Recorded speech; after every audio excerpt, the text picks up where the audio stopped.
Vamos a seguir con la clase. Vamos a hacer la parte de lo que es traumatismo abierto del ojo. ¿Ya?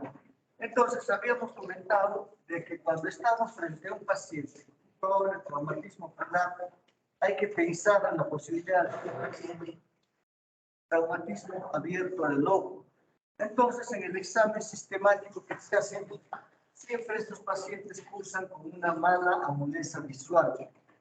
Puede ser incluso del orden de percepción de luz, ¿no? Una de las más bajas visiones que tenemos, acompañada de quemosis, pigmento melánico subconjuntival.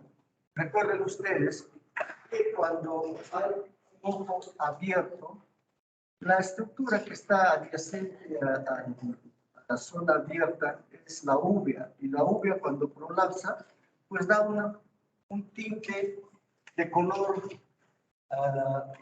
marrón en la superficie ocular.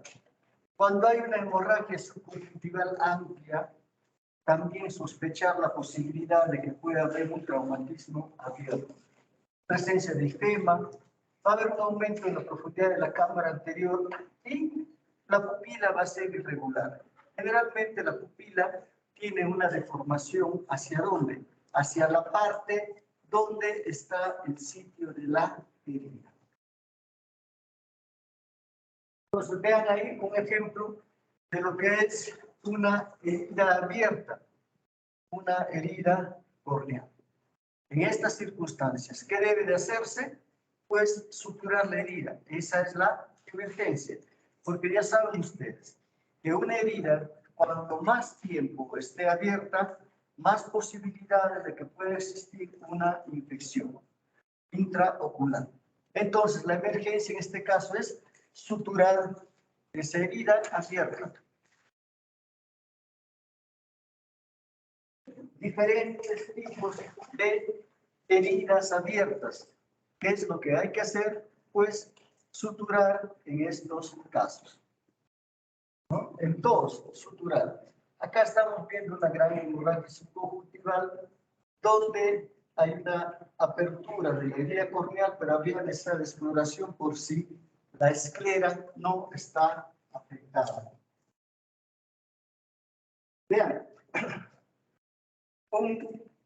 una herida abierta de toda la estructura corneal, acompañada de una gran hemorragia subconjuntival. Habrá que hacer una disección para ver si esta herida no continúa por la parte escleral.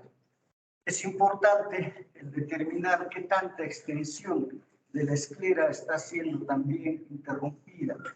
Cuando hay una ruptura escleral más allá de 6 milímetros, el pronóstico también no es muy bueno. ¿Ya? Entonces hay que hacer una exploración para realizar la sutura de la córnea, la sutura de la esclera. Y cuando hay un traumatismo, puede muchas veces en el estado agudo, por lo que acompaña al traumatismo, verse pues de que de pronto ese ojo ya no tiene mayor viabilidad. Vean en este caso un traumatismo bastante intenso. Después de una reparación adecuada, estamos viendo a un ojo con una buena función. ¿Ya? Es importante nunca dar un ojo por perdido. Entonces, los traumatismos nos van a explicar parte de lo que son las urgencias, las emergencias en oftalmología. Pero también tenemos casos de ojo rojo agudo, de los cuales ya hemos tocado, dentro de los cuales tenemos la úlcera bacteriana, ¿no? Tenemos la úlcera micótica, que ya la hemos revisado. Recordar nomás que la úlcera micótica se diferencia de la bacteriana porque tiene una úlcera satélite y porque tiene una mayor reacción inflamatoria en la cámara anterior.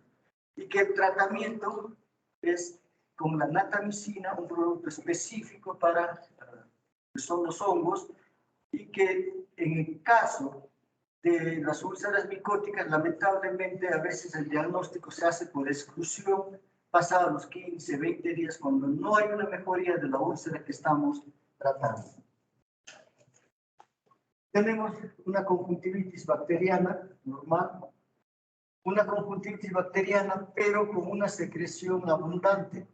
Habíamos dicho que la presencia de secreción abundante nos va a indicar un patógeno de superficie ocular que es bastante más agresivo. Entonces, la secreción abundante debe ser considerada otro signo de peligro ocular.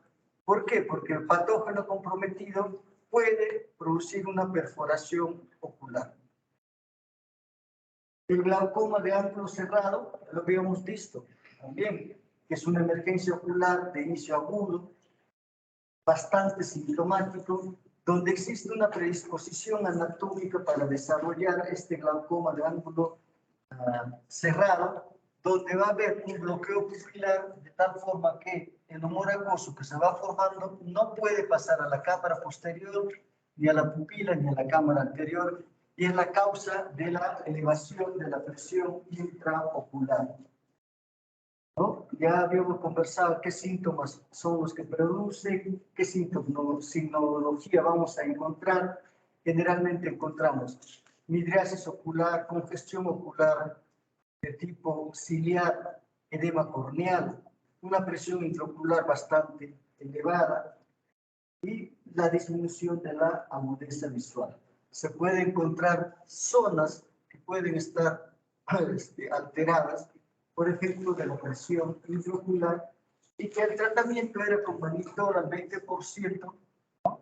La pilocarpina, para hacer que la pupila esté en una situación de miosis y no haya bloqueo pupilar, pero que el tratamiento definitivo es la iridectomía periférica, ya sea en el ojo que ha tenido el ataque agudo, puede ser en segunda intención, o en el otro ojo que también tiene probablemente las mismas características anatómicas y que puede desencadenar también un glaucoma agudo. En eso se hace una iridectomía periférica profiláctica. Otra patología a tener en cuenta lo constituyen las uveitis. Las uveitis van a ser una manifestación aguda que el diagnóstico se puede hacer en una situación, incluso con una linterna, donde vamos a encontrar un ojo rojo en una situación de pupila miótica. Al igual que habíamos visto que en un ojo rojo, una midriasis apuntaba a lo que es un glaucoma agudo, una pupila miótica con un ojo rojo va a apuntar a lo que es una uveitis, ¿no? Entonces, el cuadro clínico de manera general va a ser pues un ojo rojo con una inyección ciliar o una inyección mixta. Recuerden ustedes, la inyección ciliar siempre es traducción de patologías corneales o patologías intraoculares. En este caso, una reacción inflamatoria de cámara anterior que constituye la uveitis bajo inyección ciliar.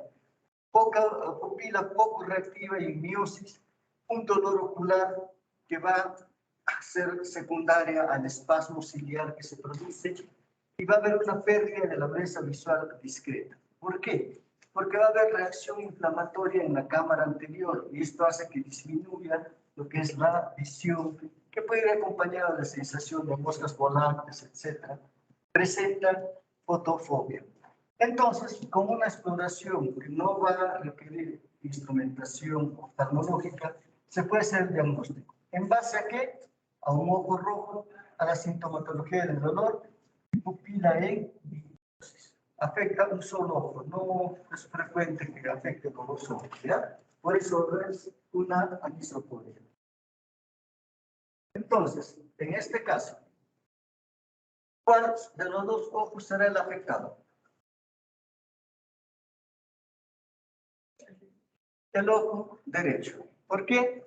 Porque tenemos una pupila que está en miosis y una congestión ocular acompañada de una reacción ciliar.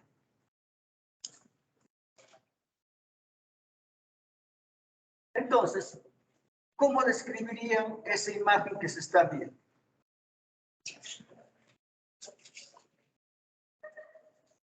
Hay una lesión edematosa de inyección ciliar. O sea, hay una congestión ocular, pero esa congestión es más intensa en lo que es alrededor de la córnea. Esta es una inyección circuncorneal, una inyección periquerática. dentro de un ojo que puede estar rojo, es más intensa en la región ciliar, periquerática. Eso nos dice que hay una congestión también pues, mixta en toda la conjuntiva, pero principalmente en la región ciliar. ¿No? Casos de vehículos donde hay que una miosis y una congestión ocular ciliar. Entonces, hay algunos signos que se presentan, como por ejemplo el efecto Tyndall, que es pues reacción inflamatoria en cámara anterior que va a enturbecer un poco lo que es la agudeza visual, disminuye la visión. Muy bien. Hay algunos signos que se pueden detectar con lo que es la lámpara hendidura en la parte anterior del ojo. ¿No? El efecto Tyndall, que son proteínas plasmáticas en el humor acuoso, ¿no? Puede haber grado de fibrina, que puede dar una iritis plástica, es la misma reacción inflamatoria. Depósitos queráticos. En la parte posterior de la córnea se ve estos depósitos retroqueráticos, que son patognomónicos de una uveitis aguda. Si nosotros en la lámpara hendidura encontramos este signo, el diagnóstico pues es uveitis. Puede también haber leucocitos depositados en la cámara anterior, de tal forma que se va a presentar un hipopio, un nivel de reacción inflamatoria. Habíamos mencionado también que la presencia de hipopio debe ser considerado una reacción de peligro, es traducción de peligro. Una uveitis va con hipopio, pero puede haber hipopio de origen infeccioso, como en el caso de endoftalmitis. Puede haber vitreitis anterior, nódulos iridianos también se describen en una uveitis, pero esto es más cuando la uveitis es secundaria a una uveitis posterior, que generalmente son resultado de enfermedades granulomatosas. Las uveitis anteriores están asociadas principalmente a lo que son enfermedades de tipo reumática, principalmente. ¿Ya? Entonces puede haber células inflamatorias que están adheridas donde en la parte posterior de la córnea, en lo que es el endotelio corneal. Y estas células, cuando se están presentes, son las que indican uveitis aguda. Son células patognomónicas, es un ciclo patognomónico, ¿no? Vean los precipitados retroqueráticos. En los precipitados retroqueráticos, cuando se trata de una uveitis anterior aguda, estos precipitados retroqueráticos son precipitados finos. Cuando estos precipitados son un poquito más gruesos, de mayor tamaño, son los denominados precipitados en grasa de sebo de cordero, y esos se presentan como secundario a procesos inflamatorios de lo que es el vítreo, ¿ya? De una uveitis posterior. En la uveitis aguda, los precipitados son más pequeños. Por ejemplo, estos precipitados en seno de carnero es resultado de ¿qué? De una uveitis posterior, ¿ya? Propia de una uveitis granulomatosa, como podría ser una sarcoidosis. Pero lo que son las uveitis anteriores producen unos precipitados más finos. Esto es lo que se ve con la lámpara de hendidura. Y esto nos hace el diagnóstico de uveitis aguda. Dependiendo de la reacción inflamatoria, ya puede haber también traducción en la cámara anterior de lo que es la presencia de hipopio. Esta es una reacción inflamatoria estéril, ¿no? No hay infección ahí. También hipopio, puede haber membranas fibrosas, ¿no? Recuerden que hay una reacción inflamatoria en lo que es la cámara anterior. Habíamos dicho que también puede haber unos nódulos en lo que es la superficie del iris, sobre todo. ¿Ya? Tenemos dos nódulos, el nódulo de Keough y el nódulo de Busacca. El de Keough está en el borde de las pupilas y el de Busacca está en el parénquima del iris. ¿Y esta es traducción de qué? De uveitis del polo posterior, de lo que es el vitrio. Una uveitis generalmente granulomatosa.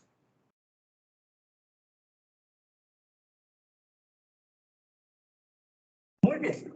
Como hay una reacción inflamatoria en lo que es el polo anterior del ojo, ¿qué es lo que puede haber? Esta reacción inflamatoria condiciona a que pueda haber sinequias, a que puedan pegarse estructuras que están continuas. ¿Y qué estructuras están continuas? Lo que es el iris con el cristalino. Puede haber unas sinequias, unas picaturas ahí. Pero no solamente entre estas dos estructuras, sino que la reacción inflamatoria puede estar a nivel de lo que es el ángulo camerular, la zona de drenaje del humor acuoso.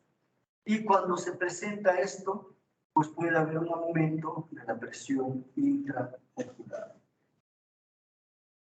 Además, que la reacción inflamatoria no solamente va a quedar en la parte anterior, sino que puede ir hacia la estructura de la retina y ahí poderse formar un edema macular de tipo cistoideo quístico. Muy bien, entonces se puede producir una sinequia, que tanto el iris como el cristalino puedan estar pegados. Por ejemplo, acá en la imagen, ¿qué estamos observando? Se observa parte de pigmento, ¿no? El ojo está en una situación de miosis. Este pigmento, ¿qué implica? Que el iris, merced a la reacción inflamatoria, estaba pegándose a lo que es el cristalino. Entonces, ¿qué se ha hecho? Se ha roto, se ha producido una midriasis para romper estas sinequias. Se ha dilatado, pero lo que estaba pegándose ha quedado ahí, esa imagen, ¿no? Ahora bien, ¿qué están observando acá? También ha habido una situación inflamatoria intraocular, se ha dilatado la pupila y vean cómo acá está dilatando más o menos, ¿no? Ha dejado una huella de lo que estaba pegándose, pero acá ya la dilatación no es la adecuada. ¿Por qué? Porque hay mayor sinequia. Entonces acá está rompiendo, pero muy poco. Entonces, cuando nosotros, ¿por qué tratamos de buscar una situación de midriasis en una reacción inflamatoria? Para que no se produzca un pegamiento del iris con el cristalino en una situación de miosis. Porque si hay que operar más adelante, una catarata, etc., trabajar con un ojo pequeño, tratar de romper toditas las sinequias que hay, a que ya esté en una situación de...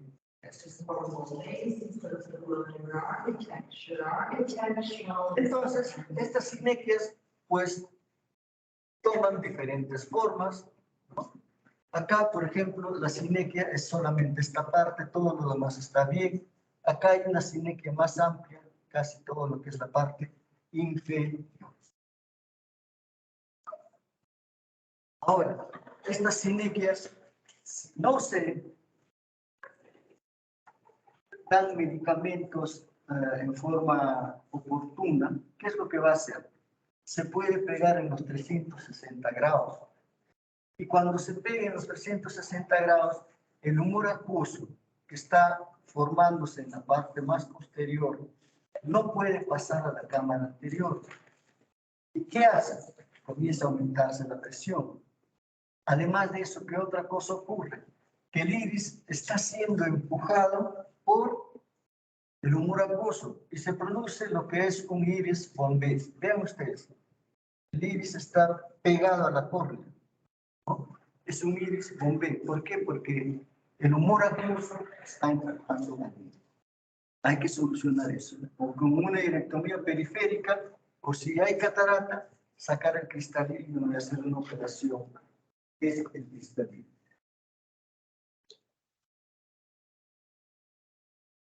Vean, si hay una sinequia en 360 grados, esto va a ir a un iris bombé, va a aumentar la presión intraocular, que se hace con una hirectomía periférica.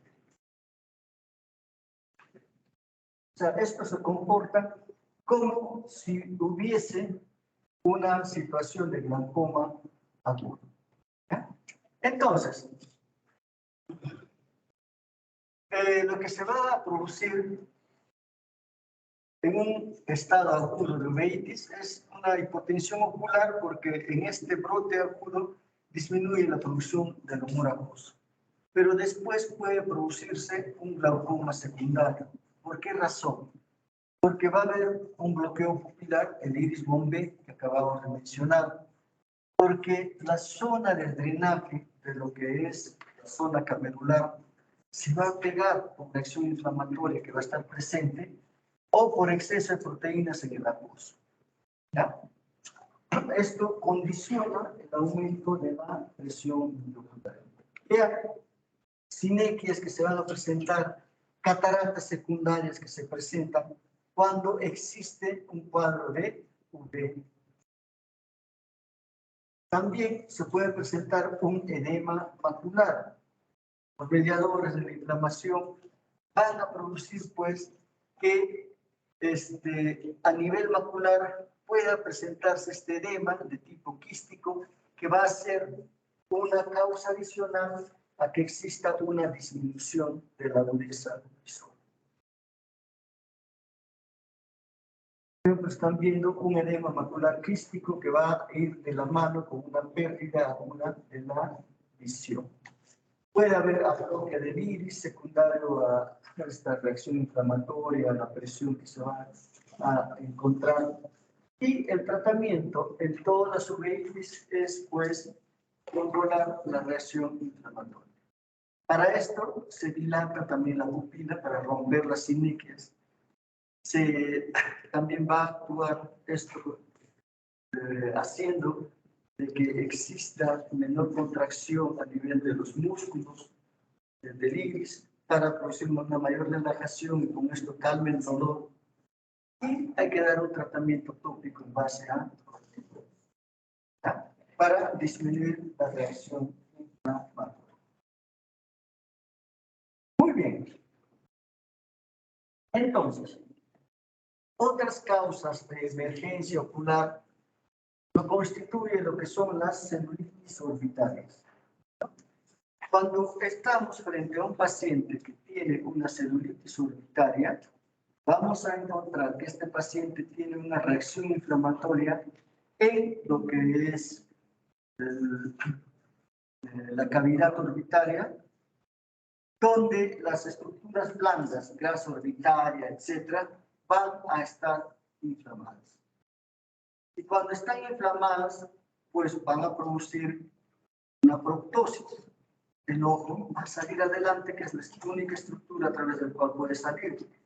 Y además de eso, va a haber una restricción de movimientos oculares. Esta restricción de movimientos oculares, cuando se intenta mover el ojo, es un movimiento ocular doloroso. ¿Y de dónde viene una celulitis orbitaria? La principal causa viene a ser una sinusitis etmoidal. Más del 90% de los casos tienen origen en una sinusitis etmoidal. Entonces, desde ahí puede haber una reacción inflamatoria en todo lo que es la cavidad orbitaria y esto producir la celulitis orbitaria con los signos que hemos mencionado. Que si hay una proptosis muy marcada, puede haber daño de lo que es el nervio óptico y esto también se traduce en ¿qué? En una midriasis del nervio pupilar. ¿Ya? Ahora, ¿esto es una emergencia? Sí. ¿Es complicado tratar? También.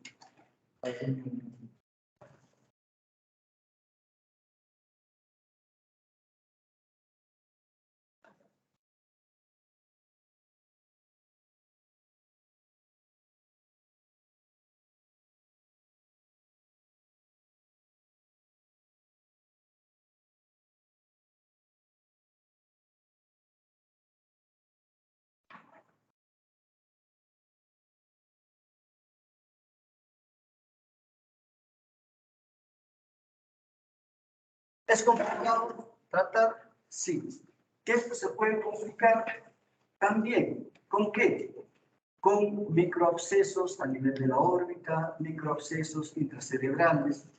Puede complicarse con una obstrucción ya de vasos a nivel de lo que es a nivel cerebral, con trombosis del seno cavernoso. Patologías que ya son mucho más complicadas que enfrentar. Entonces, la celulitis orbitaria tiene que tener un tratamiento de amplio espectro con un seguimiento de imágenes, hospitalizado, etc. ¿Ya? Entonces, esta sí es una emergencia ocular más en una situación de niños menores de 5 años o mayores. ¿Ya? Ahora bien, tenemos por otro lado lo que es una celulitis preceptal. Una celulitis que afecta principalmente la parte externa del ojo. A ver, describe lo que estás viendo. Ok, bueno, vemos ahí lo que es la congestión, hay edema, hay una zona eritematosa en lo que es el párpado superior izquierdo de la paciente. También hay caída del párpado. Ya, eso es por la reacción inflamatoria y todo eso que está bien. ¿Y cómo está el globo ocular?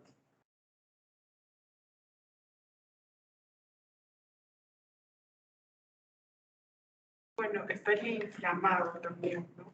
El globo, ¿no? ¿Estaría inflamado? Bueno, hay una proptosis.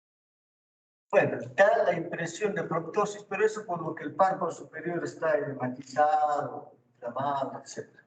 Pero en lo que es el globo, la esclera, etc., eso está blanco, normal.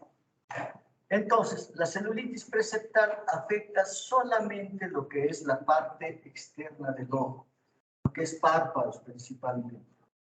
Entonces, en esta pacientita con esta celulitis preceptal, tendrá pues lo que es un ojo totalmente normal. Los movimientos oculares estarán normal, no habrá restricción de movimientos, no serán dolorosos los movimientos oculares, etc. Ahora, esta paciente probablemente con un tratamiento sistémico por vía oral pueda ir bien.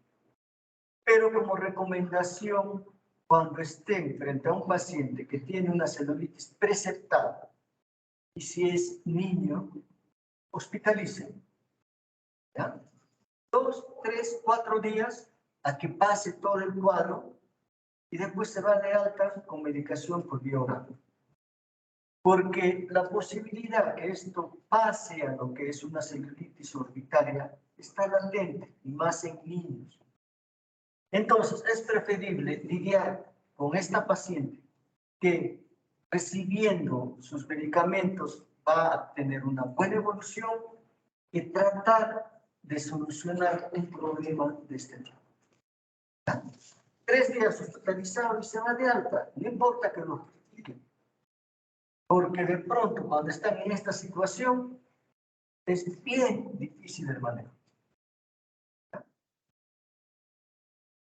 La endoftalmitis es otra manifestación de emergencia ocular. De repente, una de las emergencias más devastadoras que tenemos en oftalmología. ¿Cuándo se da? Cuando existe una cirugía previa del ojo ocular, del globo ocular, ¿no? Una cirugía previa, una cirugía abierta, o existe un traumatismo abierto del ojo. En las primeras 48 o 72 horas puede presentarse una endoftalmitis.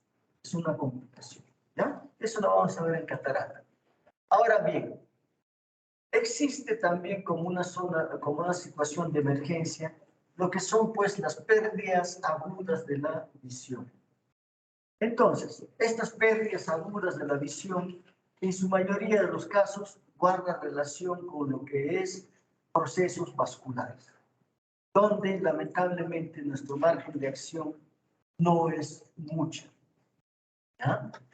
Pero puede haber, por ejemplo, como oclusión venosa de la retina. Y esta oclusión venosa es una patología bastante frecuente. Es la segunda después de lo que es un proceso de retinopatía diabética. Tiende a ser generalmente unilateral, puede ser una oclusión de la vena central de la retina o alguna rama de ella. Oclusión de rama venosa de la retina. ¿Por qué se produce una obstrucción venosa? Por un aumento en la viscosidad sanguínea, porque existe una inflamación de la pared venosa o por aumento de la presión externa. Aumento de la presión intraocular o hipertensión arterial son factores que podrían condicionar la aparición de una obstrucción venosa. Cuando se produce una obstrucción venosa, ¿qué es lo que va a existir? Va a haber pues alteración en todo lo que es la retina, el retorno se ve afectado. Y esto se traduce ¿por qué? Por la producción de hemorragias retinales, por la producción de exudados retinales en la zona donde está comprometido. Puede haber también como complicación el edema macular, puede afectarse el área macular. Si se afecta el área macular, existirá una disminución brusca de la visión. Y el pronóstico va a depender de qué? De que este edema macular sea isquémico o no. Si el edema macular es isquémico, la agudeza visual que nosotros tenemos en este momento que estamos evaluando, queda ahí. Si el edema macular es no isquémico, la agudeza visual que estamos encontrando en el examen puede mejorar. ¿Ya?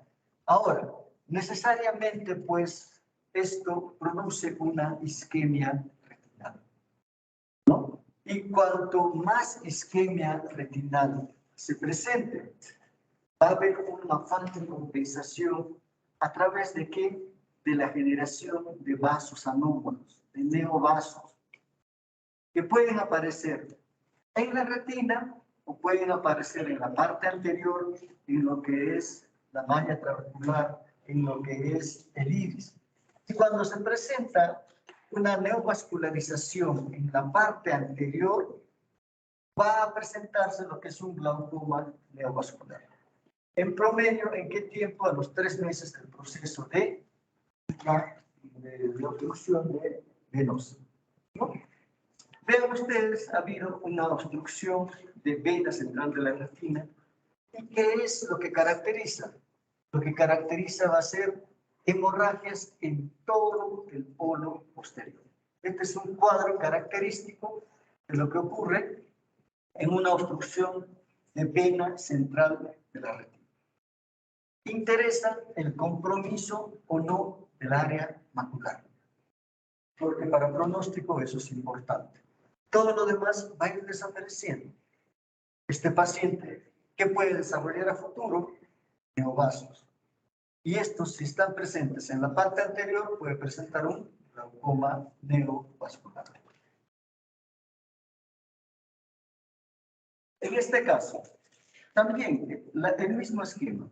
Hemorragias en lo que es la retina, pero en toda la retina, no. Solamente la retina, la parte de arteria temporal, vena temporal superior. Este paciente, ¿cómo será su agudeza visual? Dependiendo si existe o no compromiso macular. En todo caso, en una obstrucción venosa, de rama venosa, hay menos posibilidades que haya compromiso de edema macular, ¿no? En una obstrucción central, es más posibilidades que exista compromiso macular. ¿Qué hacemos? Tratamos las complicaciones. Complicaciones de lo que es el edema macular y complicaciones de lo que es la neovascularización, glaucoma neovascular, si está presente o se vuelve a aparecer. Bien, obstrucciones arteriales retinianas. Es otro grupo, ¿no? Que va a causar con disminución de la visión. ¿Por qué se producen? Por embolización, estenosis vascular, procesos compresivos que pueda haber. Entonces, en estos pacientes va a haber una pérdida severa de la visión de inicio brusco, que es no doloroso y afortunadamente unilateral. ¿Ya? Va a haber una presencia de defecto pupilar aferente relativo que es bastante marcado, ¿ya? Que puede ir hasta pupila midriática. ¿Qué implica un defecto pupilar aferente relativo? El hecho de que la pupila no reacciona a la luz o reacciona muy poco. Porque en condiciones normales, cuando nos alumbramos con una luz externa, la pupila entra en miosis. Pero acá no. ¿Ya? Vamos a ver una retina de color blanquecino, de color lechoso en todo lo que es el polo posterior, ¿no? ¿Esto por qué? Porque hay un edema intracelular de las células nerviosas ganglionares. Y a nivel macular, en el estadio agudo de la enfermedad, es característico una mancha roja cereza, color rojo cereza. ¿Ya? Esto caracteriza a lo que es una obstrucción de arteria central de la retina. Vamos a encontrar una papila pálida en el estado agudo, una mácula de color rojo cereza. ¿Qué podemos hacer? Lamentablemente, nada. Se dice que en el periodo agudo se podría intentar una serie de maniobras, pero que no hay mayor resultado. Cursa definitivamente con una disminución brusca de la visión que va a ser permanente, ¿no? En este caso hay una obstrucción, pero parcial, ¿no? De rama arterial superior. Vean, en toda esta parte tenemos una zona isquémica.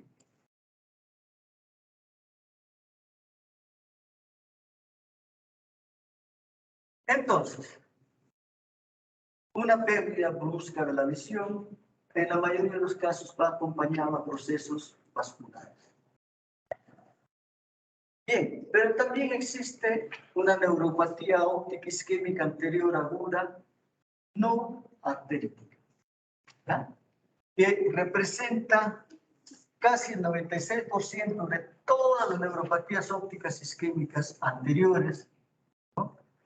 Y es la causa más frecuente de edema del nervio óptico, disco óptico en los mayores de 60 años. Mayor en raza blanca, frecuente entre 57 y 67 años. ¿Por qué se va a producir?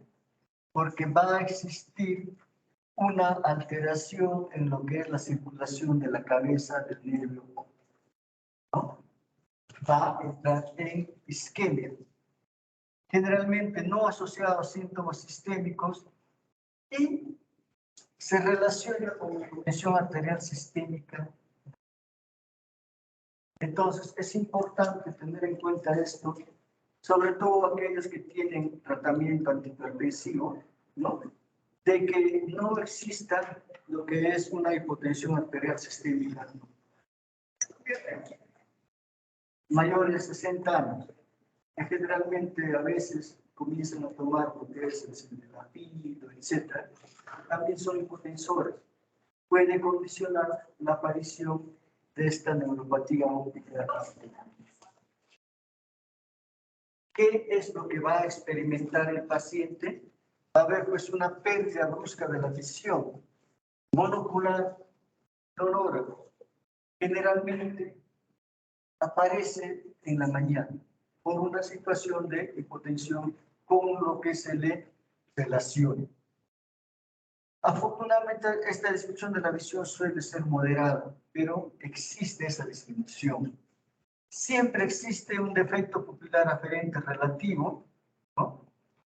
Cuando hay una lesión de lo que es el nervio óptico, siempre sucede que existe esta alteración pupilar aferente relativa, una poca respuesta a la luz. Y esto también se va a acompañar de qué? De alteración en la visión de colores. Un paciente que tiene un problema de lo que es nervio óptico va acompañado de eso. Defecto pupilar aferente relativo, alteración en la visión de colores o discromatopsia. ¿Ya? En este caso, la discromatopsia proporcional a la pérdida visual. Mayor pérdida visual, mayor discromatopsia. ¿Qué encontramos al examinar? Pues el defecto pupilar aferente. Vamos a encontrar edema de papila que está en el fondo de ojo asociada a hemorragia en llama peripapilar. Se dice que el ojo no afectado muestra un nervio óptico pequeño con poca excavación o sin ella, ¿no? Y no es tan gravitable. Un fondo de ojo de un paciente que tiene una neuropatía óptica isquémica. La neuritis óptica son patologías que también aparecen, ¿no? La más frecuente forma de presentación viene a ser la forma retrolumbar. Se afecta la parte que está detrás del globo ocular y esto se presenta en 70% de los casos. Mayor en mujeres entre los 20 y 45 años de edad. Y lo que sí es importante tener en cuenta que ocurre en el 50% de pacientes con esclerosis múltiple, ¿no? Y en 20% de los casos es el síntoma de presentación. Si alguien hace una neuritis óptica, probablemente a futuro pueda ser una esclerosis múltiple o es parte de la sintomatología ya de la esclerosis múltiple. Generalmente recuperan una buena agudeza visual, aunque esto guarda relación con la agudeza visual inicial. Si ha habido una pérdida de la agudeza visual marcada, la recuperación va a ser mucho. 30% de los pacientes pueden presentar un cuadro de neuritis óptica en 5 años siguientes. ¿Qué encontramos en un paciente portador de neuritis óptica? Va a haber una pérdida visual brusca monocular, ¿no? Que puede progresar durante 1 o 2 semanas y comienza a recuperarse en el primer mes de brillado. Es una pérdida progresiva. En el 90% de los casos se presenta dolor ocular o periocular y esta aumenta con los movimientos oculares. ¿Ya? Esto es importante a tenerlo en cuenta. ¿Ya? Dolor ocular acompañado de incremento con los movimientos oculares. Alteración de la visión de colores, sí, como habíamos adelantado, es una reacción inflamatoria del nervio óptico y toda alteración del nervio óptico va con discromatopsia. En estos casos, muchas veces desproporcionada a la pérdida visual. ¿Ya? Y también un defecto pupilar aferente, ¿no? Esto es algo propio de ¿qué? De la alteración del nervio óptico, como el caso de la neuritis óptica. Si hay un paciente que tiene una probable neuritis óptica retrobulbar, cuando hacemos el examen de fondo de ojo, ¿qué vamos a encontrar? Fondo de ojo normal. ¿Ya? Pero hay una neuritis óptica anterior o papilitis que se presenta en 30% de los casos, con el mismo tipo de manifestación. Solamente que a este paciente, si nosotros lo examinamos, vamos a encontrar un edema de papila. Es la otra forma de manifestación de la neuritis óptica. En este caso que están viendo,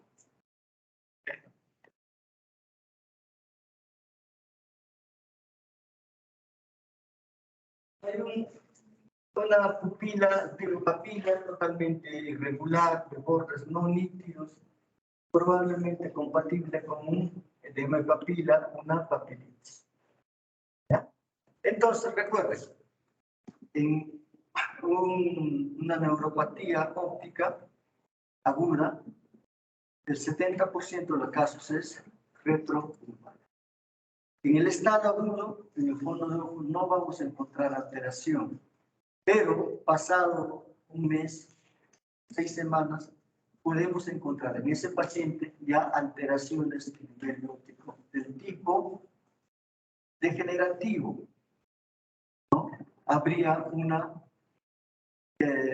palidez de papila. ¿Ya? Tengamos en cuenta eso. Y tenemos por último la neuropatía óptica isquémica anterior aguda, ARTE.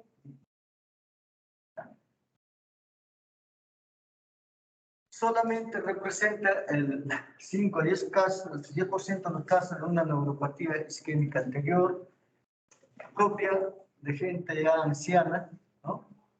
Y esto es resultado de qué? De una vasculitis de las arterias ciliares posteriores cortas del ojo, que determina pues un infarto del disco óptico, una isquemia mucho mayor.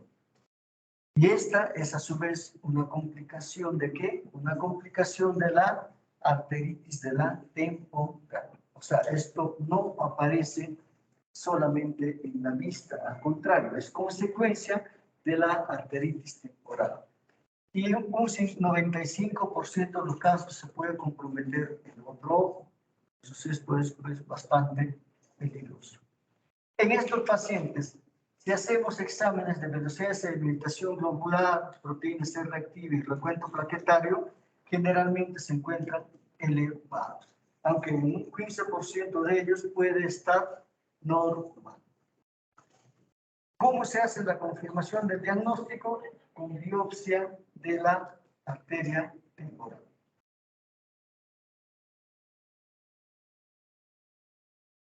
Entonces, cuando esto tiene una manifestación a nivel ocular, ¿qué es lo que vamos a encontrar? Una pérdida severa de la visión del ojo afectado, acompañado a una serie de manifestaciones sistémicas, dentro de las cuales tenemos cefalea, claudicación mandibular, dolor en la región de la arteria temporal, mialgias, artralgias, pérdida de peso, debilidad muscular proximal. ¿Ya? Al verse afectado el nervio óptico, ¿qué va a presentarse? Efecto pupilar diferente. El nervio óptico estará pues pálido, edematoso, ¿no? Vean, en condiciones normales, esto sería la arteria temporal. Debido a la reacción inflamatoria que se presenta, esta es la luz de la arteria. Y lo mismo sucede en las arterias ciliares posteriores cortas del ojo. Hay una disminución bastante marcada del número de las arterias y esto condiciona una situación de isquemia a nivel de la cabeza del nervio óptico. Y esto es lo que causa que es pues la disminución brusca de la visión. Vean ahí, arteritis de la temporal o enfermedad de Horton es una arteria temporal indolora, durada, digo, y dolor. ¿Cómo puede, producto de esta arteritis temporal, haber alteraciones en el cuero cabelludo? Secundario a qué? A necrosis que está ocurriendo en esa zona. Y esto mismo se traduce a nivel ocular, ¿no? Alguien que tenga esto, el que pueda pasar a un problema ocular, ¿no? Y recuerden, hasta puede ser en el 95% de los casos bilateral. Si hacemos un examen de fondo de ojo en este paciente, pues va a haber una lesión del nervio óptico, ¿no? Un edema de papila. ¿Puede haber una pérdida brusca de la agudeza visual en otras circunstancias? Sí. ¿Qué situaciones? Un desprendimiento de retina, ya lo veremos en su momento, que puede ir con una disminución brusca de la visión. ¿Qué otra? Y esto también es una emergencia. ¿Qué otra situación puede producir una disminución brusca de la visión? Lo que son hemorragias retinales. Una hemorragia retinal que va a tener manifestación en lo que es una hemorragia del vitrio, produce pues una pérdida severa de la visión. Entonces, con eso terminamos lo que es este.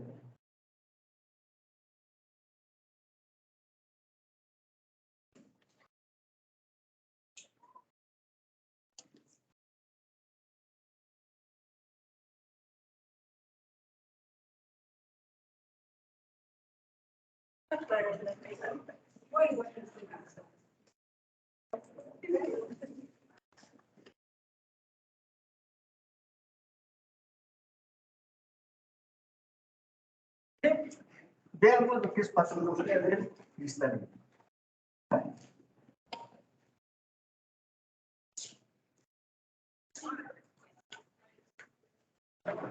Entonces, cuando hablamos del cristalino, estamos hablando de una estructura que es totalmente transparente, que es la segunda de las estructuras oculares que tiene un poder dióptrico bastante grande.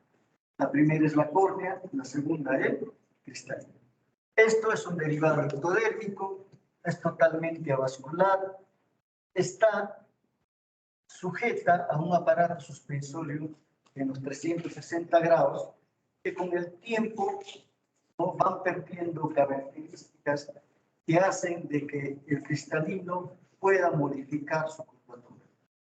Y en esas circunstancias, hasta los 40 años, sobreviene lo que es la presbicia. Y el cristalino está en crecimiento continuo. ¿Ya? Nutrición extravascular, por lo que es principalmente un humor acuoso, no origina neoplasia, se comporta como una célula.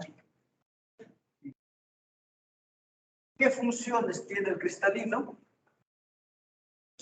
Función óptica, la segunda función más importante del ojo, ¿no? Después de la córnea, y función protectora, ¿no?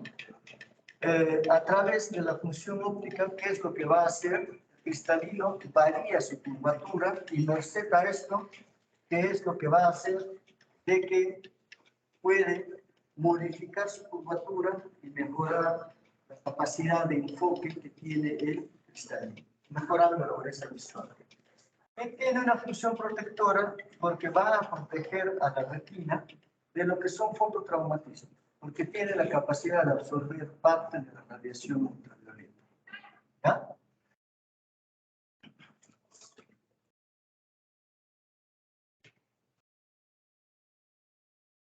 Entonces, es una lente biconvexa, blanda, elástica, transparente, avascular y muy refractiva.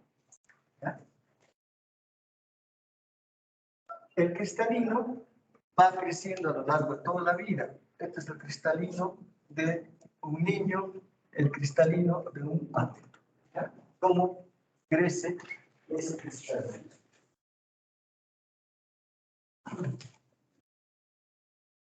El cristalino es un derivado ectodérmico especial. ¿Por qué?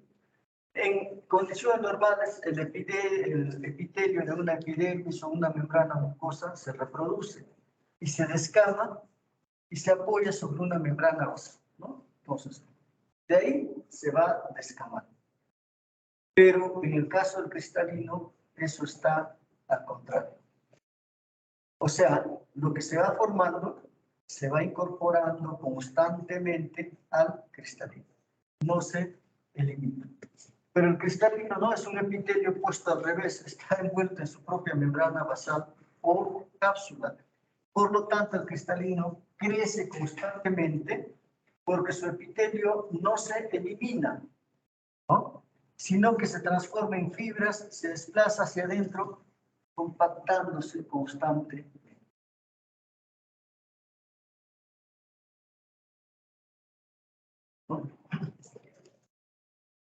Entonces, desde el Ecuador se van a producir estas fibras que van yendo en forma concéntrica, ¿no?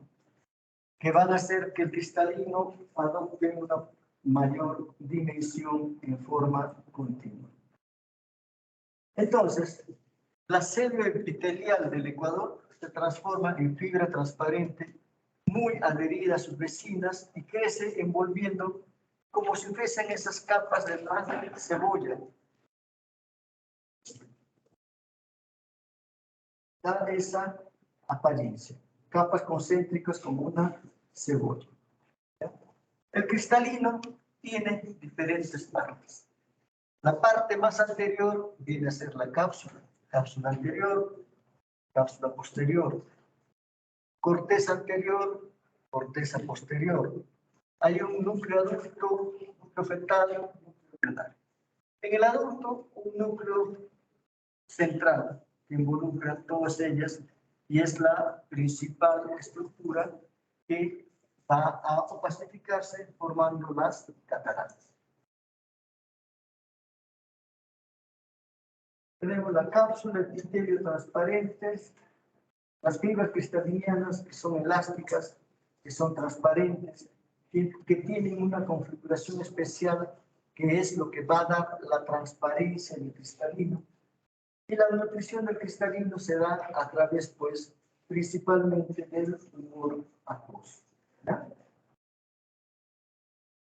Ahora, el cristalino está suspendido por lo que es la célula de zinc, una serie de fibras celulares, ¿no? Que forman parte del sistema elástico general del organismo. Esta célula mantiene tenso el cristalino que se comporta como una esfera elástica que va cambiando su curvatura. ¿No? Las fibras celulares están pegadas ahí, digamos, al cristalino.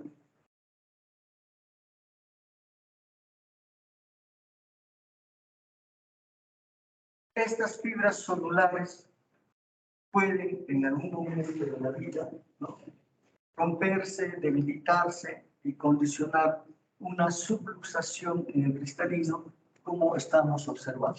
Este cristalino debería estar más hacia acá. Pero como no hay la célula adecuada, se ha subluxado. No sé si pueden ver acá unas células que están distendidas. Entonces, la acomodación es el fenómeno por el cual nosotros podemos ver y enfocar mejor de cerca. Se produce gracias a lo que es la alteración de la curvatura corneal, perdón, del cristalino, ¿no? Merced a esto, nosotros podemos enfocar mejor las diferentes imágenes. Esta acomodación se da tanto para ver de lejos como para ver de cerca, sobre todo para ver de cerca, que es donde más acomodación nosotros requerimos. ¿Ya? Para esto es importante que haya una pupila pequeña, que todo el sistema de conducción hasta el cerebro también esté bien, tanto para que lleven los estímulos como para que traiga el estímulo. Entonces, durante la acomodación disminuye la radio de curvatura del cristalino, ¿no? Se está viendo ahí el cristalino a diferentes edades, siendo más amplia a la edad ya senil, donde ya se perdió la capacidad de acomodación que habíamos dicho se pierde a los 40 años.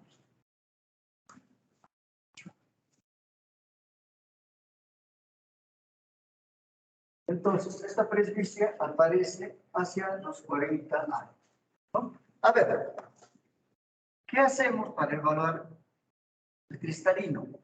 Lo vamos a evaluar con lo que es la lámpara de Henry-Duc, ¿no? Y siempre tratar de evaluar en una situación de vidriasis para poder evaluar mejor las estructuras del cristalino, y también evaluar cómo está el sistema de soporte que muchas veces está alterado. La lámpara hendidura, ¿qué es lo que nos va a proporcionar? Nos va a proporcionar un corte de lo que son las estructuras transparentes del polo anterior. Si examinamos el cristalino, nos produce un corte al cristalino. Acá estamos observando la cápsula anterior, cápsula posterior, corteza anterior, corteza posterior y el núcleo. Cuando hay opacidad del cristalino, cuando el cristalino ya tiene algún grave catarata, la lámpara hendidura no produce este corte. La luz se ve reflejada en la zona donde está opacificada.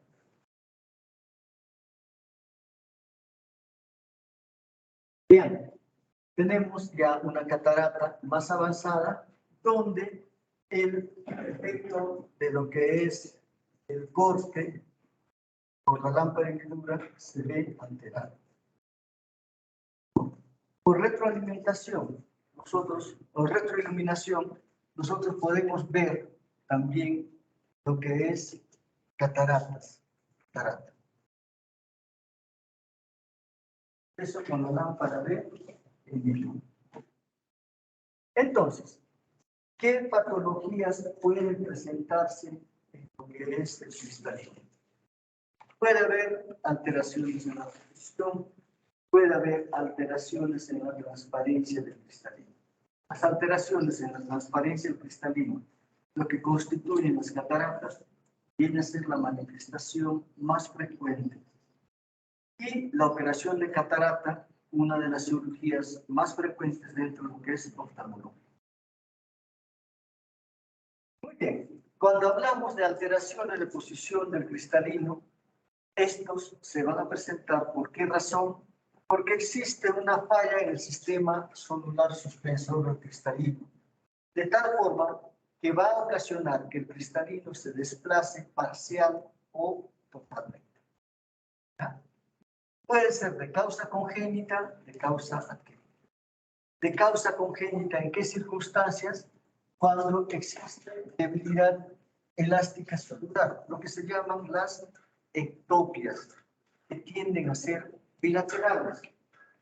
En tanto que las causas adquiridas son debidas a traumatismos generalmente, donde se puede producir una luxación cuando hay el cristalino no está en su sitio totalmente, subluxación cuando existe un desplazamiento del cristalino en su lugar de inserción.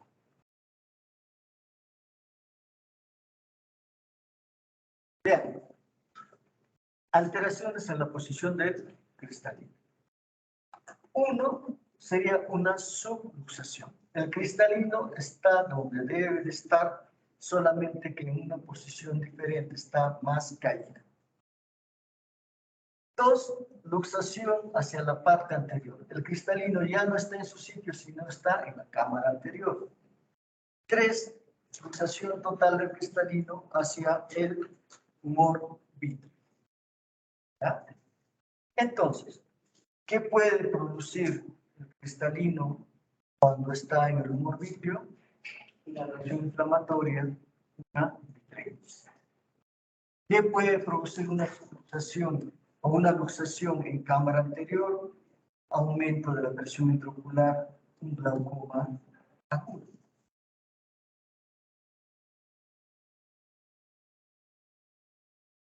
De causa traumática puede producirse, ¿por qué? Porque existe una ruptura de esta zónula, ¿no? Porque ya está debilitada. ¿En quiénes? Principalmente en personas ancianas, en grandes miopes y portadores de catarata. En ellos existe algún grado de debilitamiento de la zónula que ante cualquier traumatismo puede ocasionar mayor desplazamiento del cristalino. Y cuando existe una luxación del cristalino o una subluxación del cristalino, va a haber pues alguna manifestación que el paciente va a tener.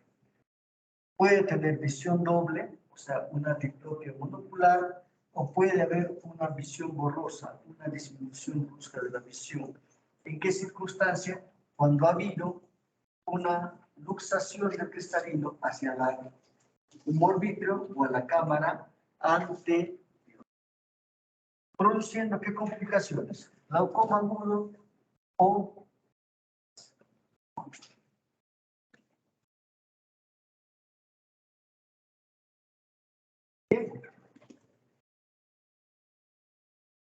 ¿qué se tiene acá? Lo que es una subluxación del cristalino.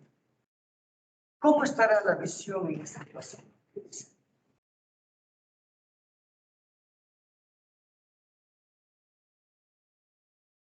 ¿Qué piensas? ¿Cómo estará la visión de este paciente? ¿Por qué? Obviamente no va a haber tiempo y vuelve muy bien. ¿Ya? Esto es una subluxación porque el cristalino debiera estar más acá. Esta parte es lo que está desplazado el cristalino. Pero la luz todavía entra por acá, por lo que es el cristalino. ¿Ya? Por lo tanto, este paciente todavía va a tener una visión buena. ¿Ya?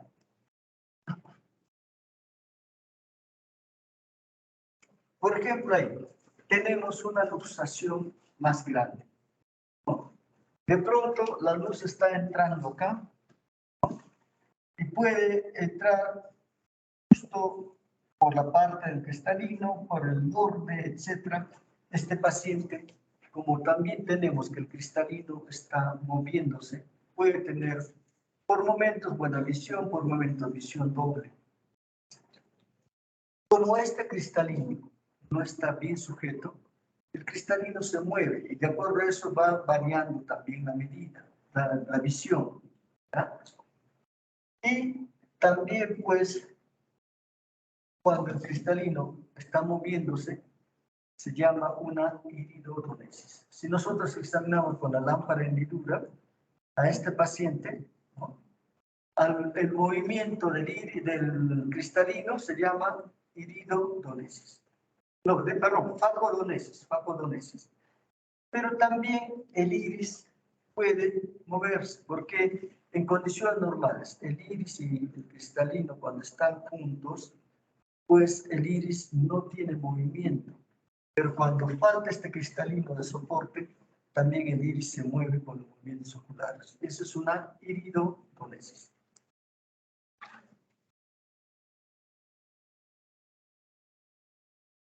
¿Qué se estará observando ahí?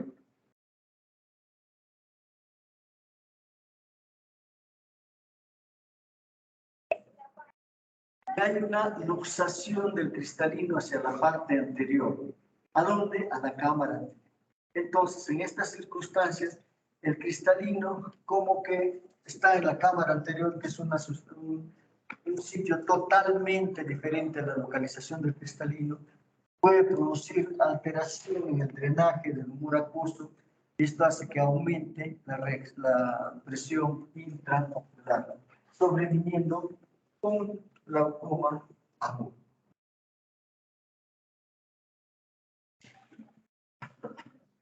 Entonces, las causas congénitas, ¿no?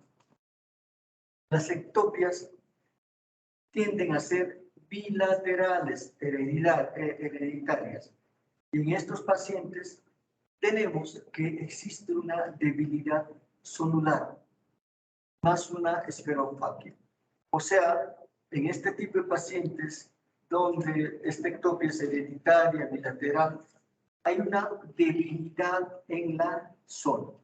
En los casos anteriores que había algún grado de debilidad, pero también secundaria a traumatismo, ¿no? En cambio acá, no. Hay debilidad de la zona y el cristalino es más esférico. ¿Ya? ¿En qué síndrome se presenta? En el de Marfan, en la de Weber-Marchesani y en hemocistinuria. En estas patologías podemos encontrar esta ectopia bilateral hereditaria.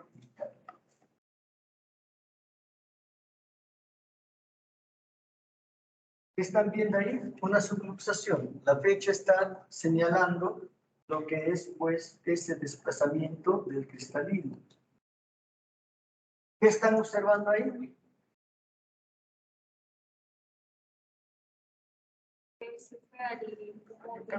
Al humor vítreo.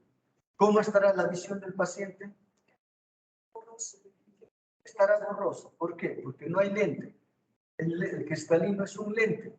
Si el cristalino está al fondo, entonces ese paciente disminuye drásticamente su visión. ¿Cuánto verá? Más o menos cuentaremos a 1 o 2 metros. ¿No? Disminuye bastante la visión. ¿Y qué otra cosa más podrá presentarse en este paciente? Una reacción inflamatoria, una vitritis, porque ese vitrio, ¿no?, va a reaccionar a lo que es, pues, cristalino, que es una sustancia totalmente para lo que es el vitrio extraña, ¿ya? Una vitreitis. Y si el cristalino estaba desplazado o estuviera luxado en cámara anterior, se presentaba, ¿qué cosa? Un glaucoma agudo. ¿Qué marca? Ah, sí, sí. Exacto.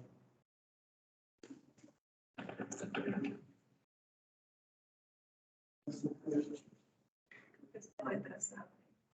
El guión dice 251, pero calle C3. Ahora, Que se retrasa ese reloj.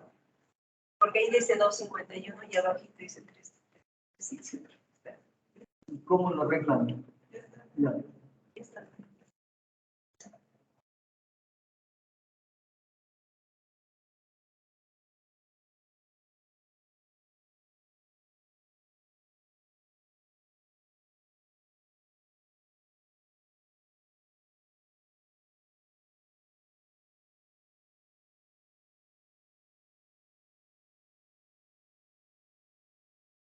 Muy bien.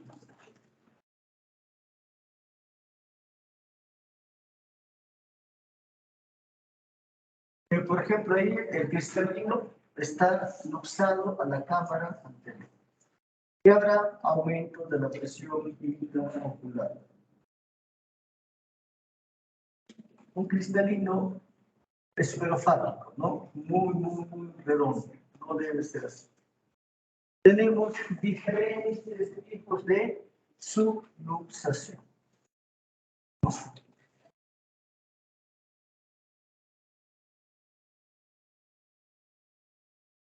También se presenta en el síndrome de Marfan, ¿no? Esta ectopia cristalina. Y en estos pacientes va acompañada de lo que es aracnodactilia. Dedos bastante grandes, también en ellos tienen una miopía mucho más alta. En la de Weil-Marchesani, desde el punto de vista ocular, también puede suceder lo mismo. La presencia de lo que es subluxación, presencia de luxación del cristalino a cámara anterior o al vitrio. ¿Y qué nos caracteriza a estos pacientes? El hecho de que aparte que en la visión tenga lo que hemos descrito, usan como lo que son dedos más pequeños. Todo lo contrario de otra patología. En la homocystinuria, vean cómo hay también una luxación del cristalino. Y entonces, acá tenemos parte de las zonas, acá no estamos viendo solo, acá sí. Si examinamos con la lámpara hendidura y hacemos que el ojo se mueva a diferentes sitios, ¿qué vamos a encontrar en este paciente en el examen con la lámpara?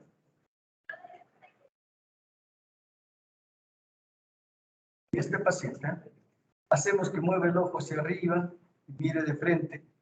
Con la lámpara, ¿qué más vamos a encontrar?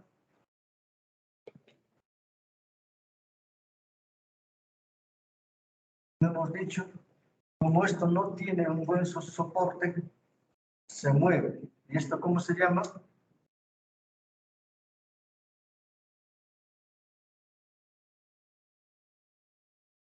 Papodonesis. Y también se mueve el iris. ¿Cómo se llama? Iridodonesis.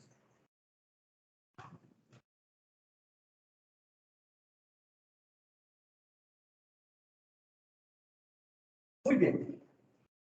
Veamos ahora lo referente a lo que es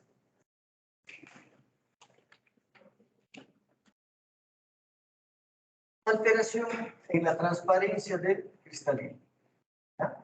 Lo que es catarata. Entonces, cuando hablamos de catarata, hablamos de una opacidad en el cristalino. Cualquier opacidad en el cristalino es una catarata. Por lo tanto, cuando nosotros decimos el paciente tiene catarata, no necesariamente significa que está para operar. ¿Qué dices?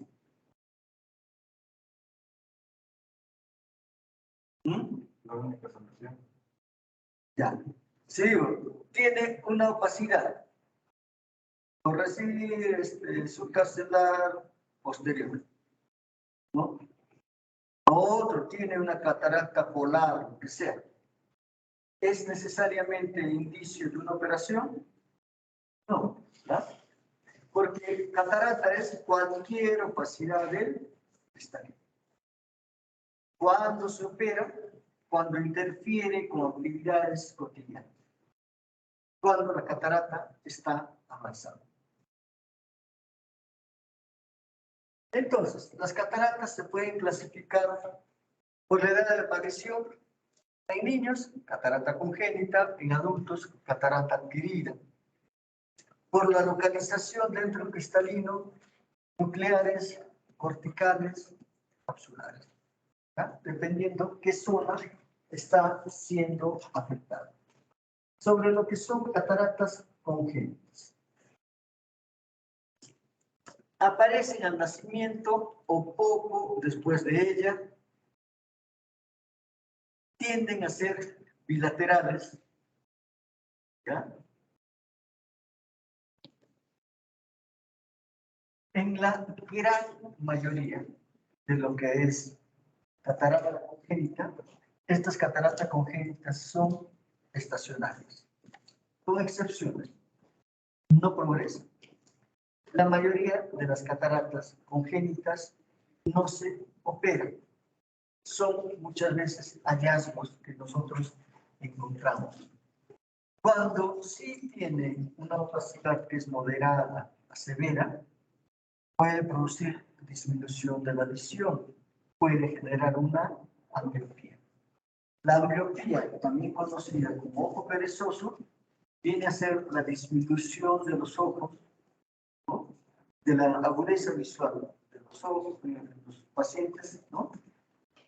La disminución de la agudeza visual que no va a ganar una visión que llegue al normal.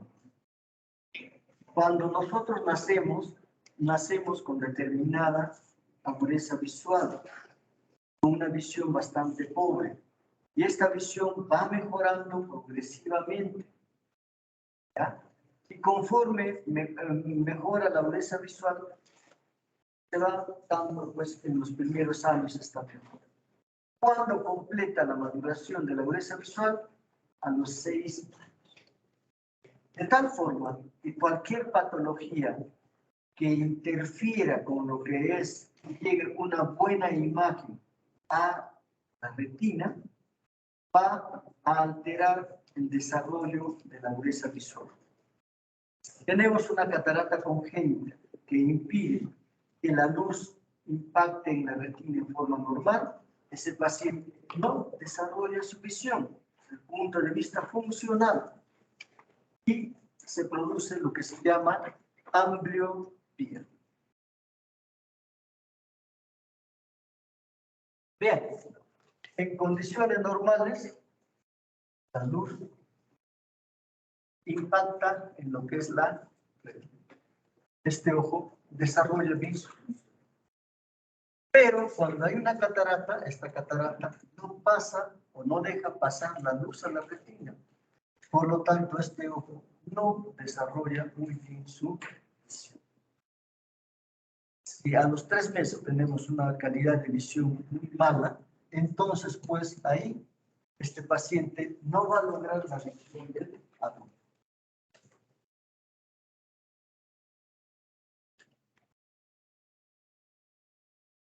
Cuando se produce lo que es la catarata congénita, generalmente en el periodo de organogénesis, que son los primeros 3 meses de cuando está intraútero.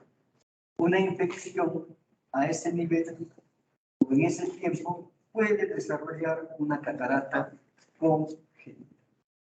Entonces, la etiología de la catarata congénita son infecciosos a nivel intrauterino, principalmente con rubiola, toxoplasmosis, ¿no? Factores carenciales también se describen, tóxicos el uso de corticoides, endocrinos, diabetes, galactosemia, factores traumáticos, dicen otros, ¿no?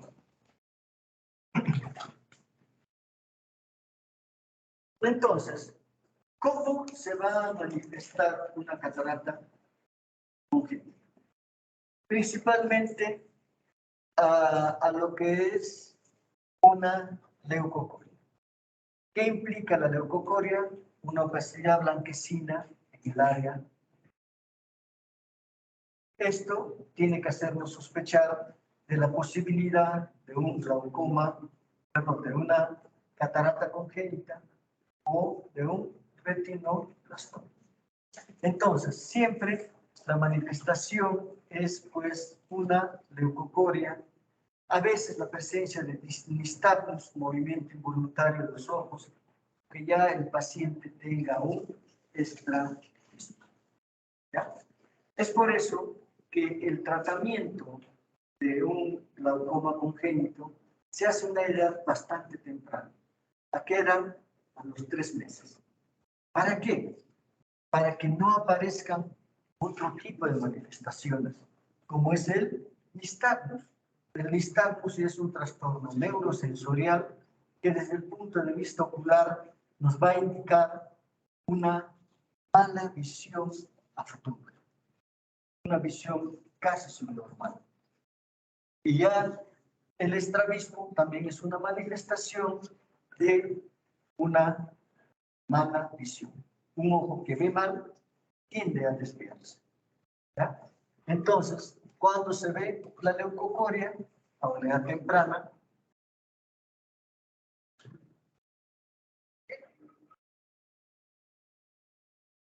puede haber peligro de ambliopía en casos así mismos.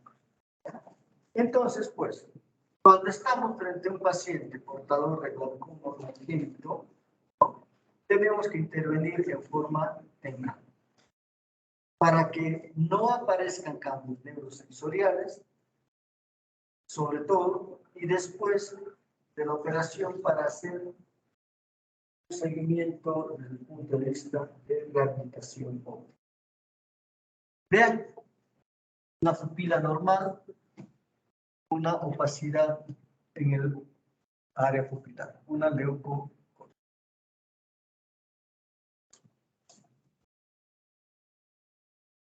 Ahora, una catarata congénita puede afectar cualquier parte de lo que es el cristalino. Una catarata polar, catarata cortical, perinuclear o coronaria, una catarata, cualquiera de ellos. ¿Ya? Pero habíamos dicho de que no todas las cataratas llegan a operarse, ¿no?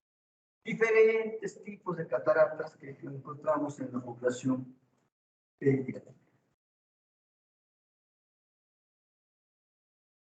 Entonces, generalmente las que se operan son las cataratas nucleares y suprasolares posteriores, ¿no? Que van a impedir el paso de la luz hacia la retina.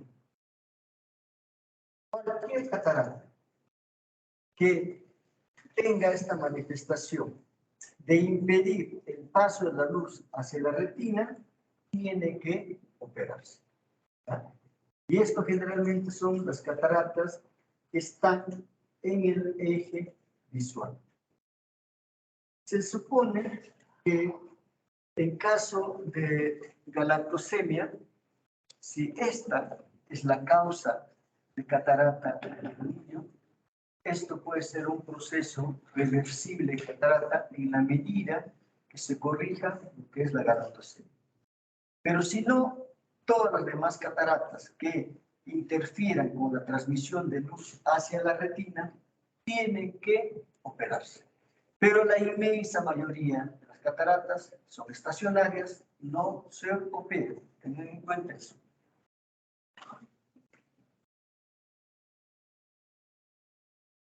Ahora, muy bien.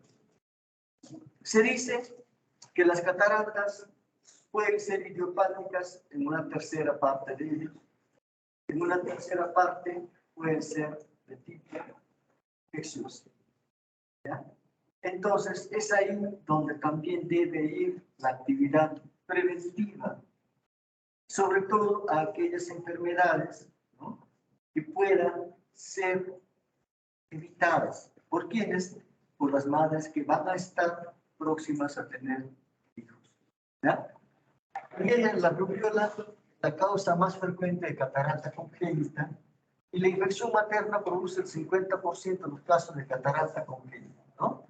Es el resultado de la infección fetal por el virus de la rubiola antes de la 9ª semana de gestación. Es la etapa más importante. En un tercio de los casos, la catarata se acompaña de croftalgia, un ojo mucho más pequeño. Y en la mitad de los casos, la catarata es bilateral. Entonces, es importante que las madres que van a ser, o la persona que quieran embarazarse, pues traten de evitar lo que es la rubiola.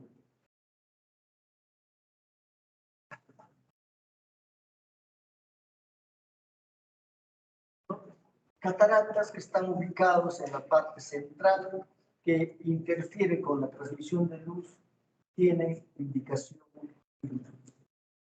Una catarata más avanzada. Muy bien. Cuando estamos frente a un paciente portador de catarata congénita, hemos dicho, la cirugía se hace a los 3 meses de edad. Pero esta cirugía es importante que tenga que ir acompañado de ¿qué? De lo que es una vitrectomía anterior. Se saca el cristalino, se hace una limpieza del vitrio, una vitrectomía anterior, y después que se haga todo este procedimiento quirúrgico, lo que se va a hacer es una rehabilitación óptica. Porque acá se saca el cristalino y no se pone lente intraocular. ¿Por qué? Porque el globo ocular todavía está en desarrollo y en los primeros años es donde más va creciendo. Si ponemos un lente a determinada edad, en algunos meses ese lente ya no ayuda. Entonces, lo que sí tiene que hacerse, ¿qué es? Que ese niño tenga, a través de lentes de contacto que se van adaptando cada cierto tiempo, la certeza de que la imagen está llegando hacia la... Entonces, la cirugía en una catarata congénita debe ser oportuna, 3 meses de edad, para evitar trastornos neurosensoriales como es la nistagmus. Tiene que tener además una rehabilitación, que es el paso más importante, porque si no, sacas la catarata, la rehabilitación óptica, el estímulo no va a llegar a la retina de forma adecuada. ¿Ya? Muy bien. Las cataratas del adulto, que son ya las cataratas adquiridas, ¿no?, puede ser de índole traumática, no traumática, senil. La más frecuente de ellas, la catarata senil. Estamos mostrando una catarata traumática.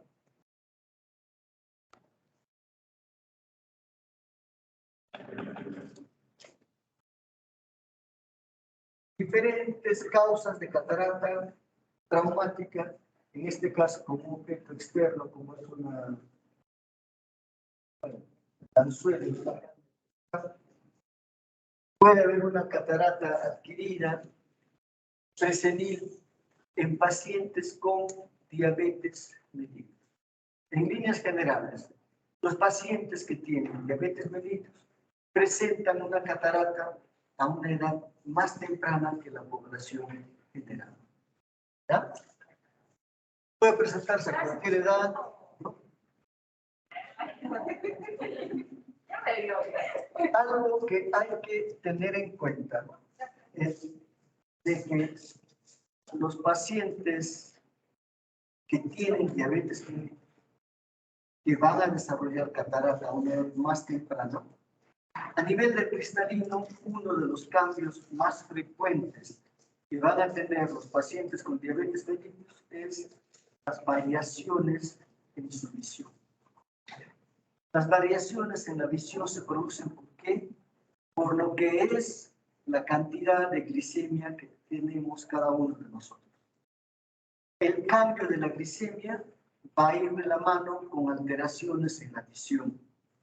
Y es así que los pacientes diabéticos en el cristalino presentan esto, alteraciones en la visión de acuerdo a los niveles de glicemia que tienen ellos. ¿Ya? De tal forma que cuando se tenga que hacer la medida de los lentes en estos pacientes, se recomienda de que esta medida debe ser hecha a lo que es con valores normales de glicemia. ¿Ya? ¿Por qué?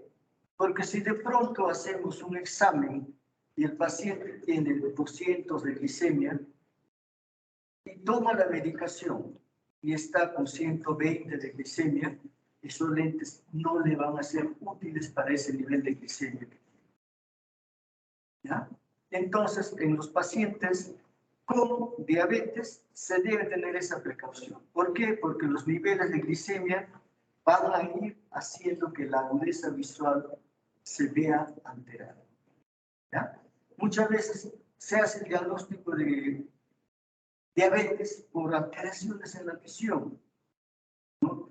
Examinas a un paciente, das una medida, está viendo bien y de pronto con esa misma medida en 15 días de defectuoso, mejora su visión y en ese... ¿ya?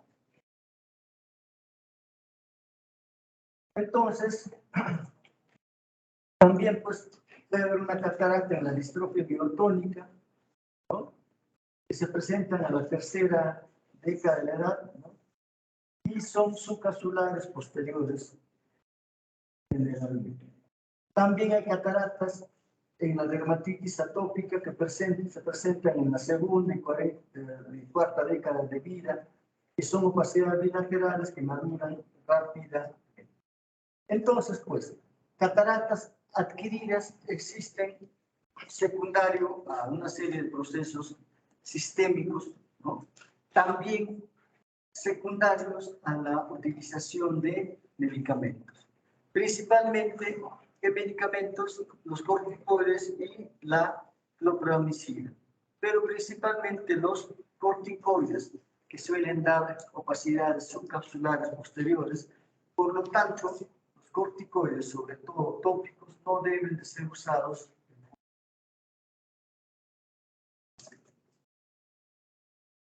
¿Puede haber una catarata secundaria? Sí. ¿En qué circunstancias? Cuando hay una reacción inflamatoria a nivel intraocular. Como hemos visto en el caso de una uveitis puede condicionar una catarata secundaria. También se produce catarata secundaria en pacientes que tengan miopía muy alta, ¿no? También se presenta opacidades subcapsulares posteriores.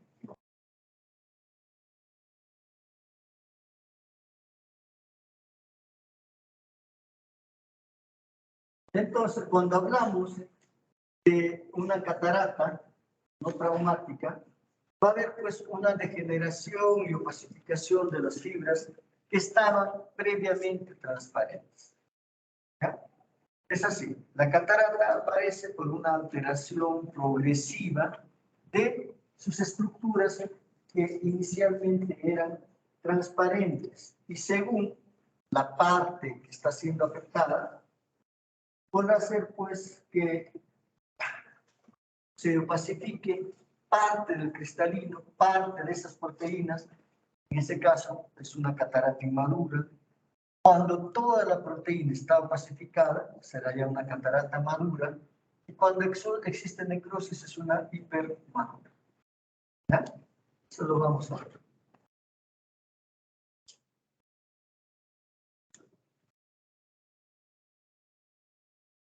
Entonces, cuando hablamos de catarata senil, vamos a hablar de toda opacificación del cristalino que se produce pues en adultos sin que se pueda determinar la causa.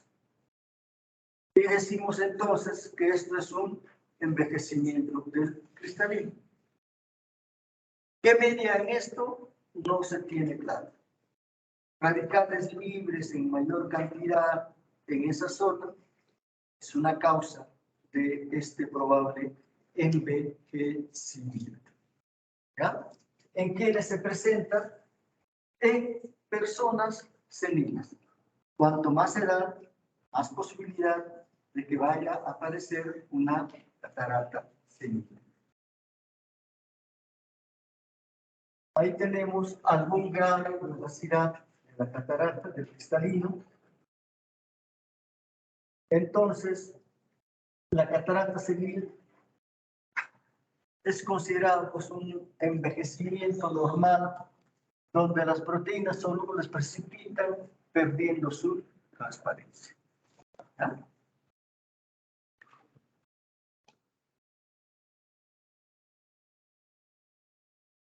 Un paciente que tiene una catarata senil va a ver pues disminuido lo que es su agudeza visual. Entonces, estos síntomas de la catarata senil, de la disminución de la agudeza visual, se van a dar en forma progresiva, una pérdida de la visión progresiva, indolora, no acompañada de otro tipo de manifestación. ¿Ya?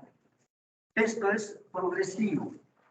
Muchas veces los pacientes refieren de que estaba bien o viendo bien hasta hace 15 días, que de pronto le ha bajado la visión. Lo que pasa es que de pronto hace 15 días sucedió algo o tomó conciencia de que estaba viendo mal. Pero esto es algo progresivo. ¿Ya? Y en la evolución de esta catarata existen pues cambios en la refracción, de tal forma que los pacientes usan con cierta miopización que hace que estos pacientes mejoren su visión para cerca. De pronto no veían muy bien para cerca o necesitaban lentes para visión cercana y producto de esta situación de lo que es un cambio de refracción, comienzan a ver de cerca mejor, sin necesidad de lentes. Pero esto también es algo transitorio. ¿Ya? Conforme se incrementa la catarata, se pierde esta capacidad de lectura. Y los pacientes refieren que ven a través, como a través de una neblina, como si estuviera viendo esta diapositiva. Hay deslumbramiento por pérdida de contraste de las cosas por luz parásita.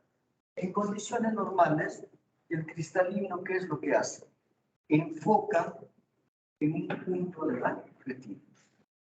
Pero cuando hay opacidad del cristalino, ese enfoque mayoritariamente que da la retina, hay algunos puntos que enfocan en un punto diferente de la retina, que debe ser el área macular, y esto produce un deslumbramiento. ¿Ya? También puede haber fotofobia y disminución coordinada de todas las sensibilidades. Si no ves bien, vas a tener una pérdida de otras sensibilidades que con el paso de lo que es la catarata va a condicionar en una invalidez. Va a haber una distribución tan marcada de la dureza visual que muchas veces solamente pueden vislumbrar colores. ¿Ya? Entonces, en la catarata hay una pérdida progresiva de la visión. Cuando supera, porque ese es el tratamiento de la catarata, cuando interfiera con las actividades cotidianas del paciente.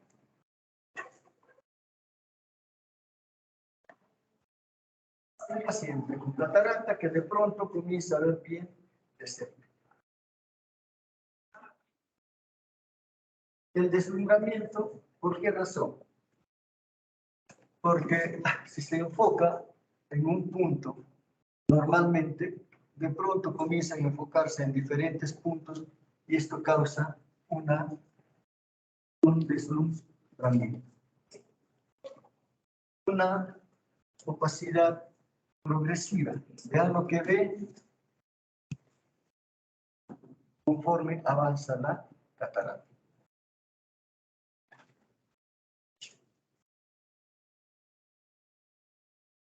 Muy bien. Deben de tener en cuenta que la catarata es una de las principales causas de ceguera, pero de una ceguera reversible. ¿Por qué?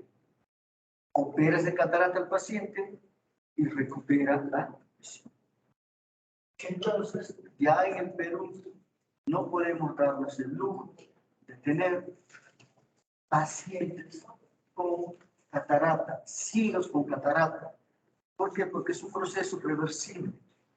Y ahora la operación de catarata es un procedimiento que se hace de forma amplia. Entonces, ¿qué tipo de cataratas tenemos? Una catarata cortical, una catarata nuclear, la catarata subcapsular posterior. Más frecuente, la catarata nuclear. La catarata cortical, ¿no?, representa el 40% de todas las cataratas, ¿no? Va avanzando de una fase incipiente, inpubescente, madura, premaduro, morganiano. Hay un predominio de hidratación y la evolución, como todas las cataratas, es lenta, de meses, años. ¿Ya?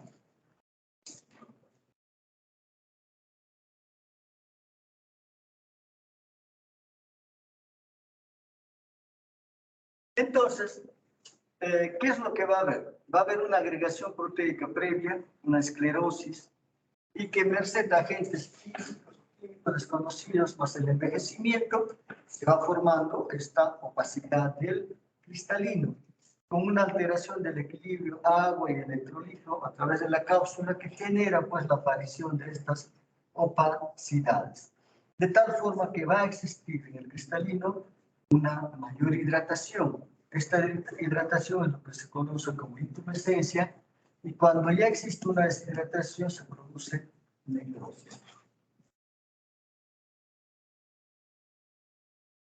Inicialmente existe aparición de agua en vacuolas entre las fibras que no produce ningún tipo de alteración de la visión, pero este agua comienza a insinuarse entre las fibras y estas cataratas tienden a evolucionar de la parte más periférica a la parte central, ¿no? Estas cataratas corticales, ¿no?, ya en la fase de intumescencia, tenemos una mayor opacidad del cristalino, aumenta de la hidratación, aumenta lo que es la opacidad. Puede haber coagulación y desintegración de las fibras cristalinianas, lo que llaman glóbulos de Morgani. La catarata cortical, cuando se presenta en la parte de la corteza anterior del ojo, puede visualizarse como si fuese una leucocoria, una mancha blanca a nivel del cristalino, ¿no? A nivel de la pupila. Esta catarata cortical tiene esta manifestación de leucocoria. Las demás no, están más posteriores. Una opacidad de todo lo que es catarata cortical, como se ve bajo la forma de una leucocoria, una catarata bilateral, una catarata intumescente.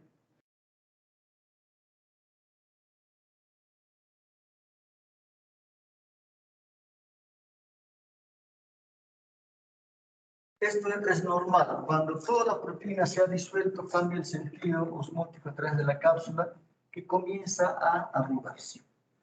Pierde competencia la cápsula, deja salir contenido de estructuras del cristalino y puede haber un glaucoma opaco anafiláctico.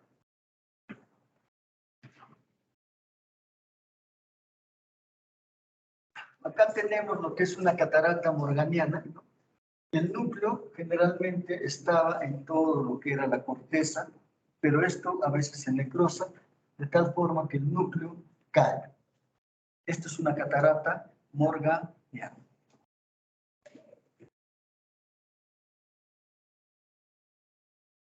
Una catarata hipermadura morganiana. En cuanto a lo que es las cataratas, generalmente todas las cataratas no tienen mayor complicación.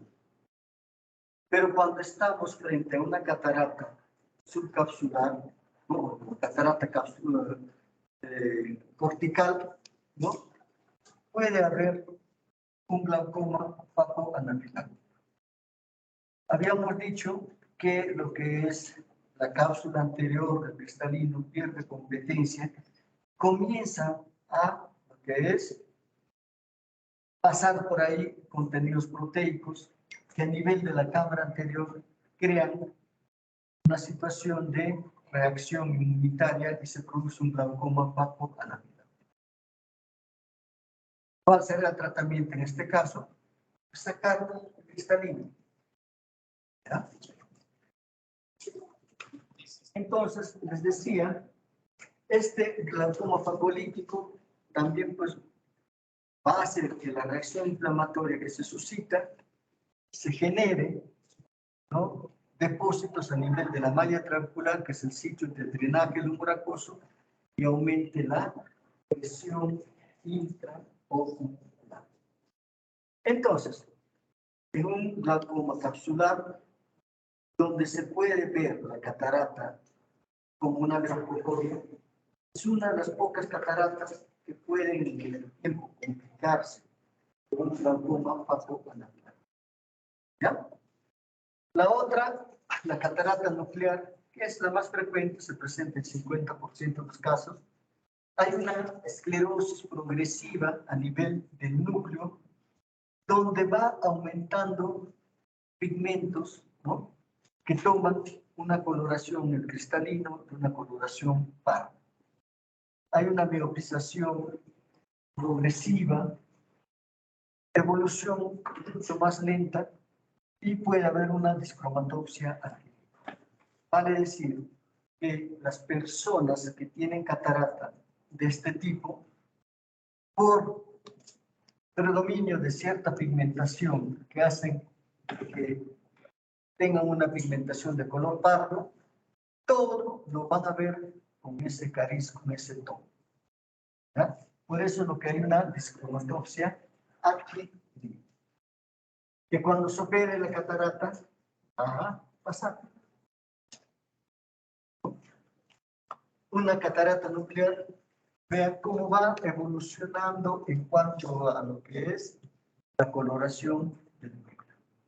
Una coloración hacia lo pardo, lo que va a conducir a una discromatopsia en la medida que el paciente todo lo va a ver con este cariz.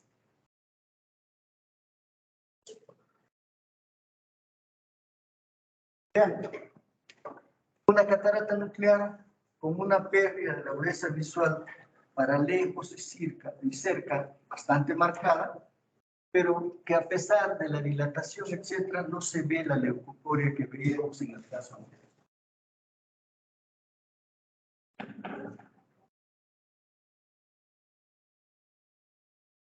Esa catarata o ese color que va adquiriendo, ¿no? Color pardo, es debido al triptófano que se va acumulando en el cristalino. Y esto es lo que da la apariencia de lo que es una catarata senil lunescente.